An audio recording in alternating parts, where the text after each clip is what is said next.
بشوية أفلام قدرت تسيب امباكت كبير جدا في صناعة الموضة وتفكيرتها وثقافتها عند الناس من أول 1995 لحد وقتنا هذا. والأفلام دي سابت امباكت كبير جدا في الاندستري دي، بقت بتعمل حاجة اسمها ماس برودكشن، وهي ان هي بتنتج كميات مهولة جدا من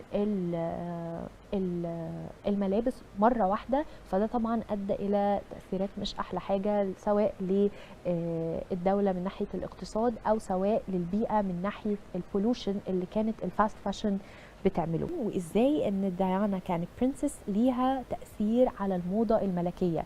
وحقيقي ديانا كانت من الناس اللي ما تتنسيش في الاندستري دي، وده لأن هي كانت مش بس بتقول من خلال لبسها قد ايه هي شخص متواضع وشيك.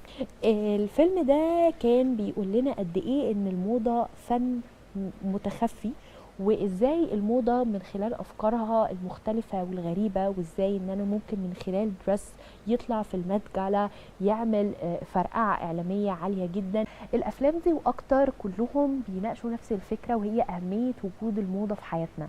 فالموضة زيها زي اي علم في الدنيا، احنا محتاجين دايما نبقى اب تو ديت، نعرف تاريخها ونعرف هي عايزة تقول لنا ايه، وكمان نقدر نتنبأ بيها المستقبل.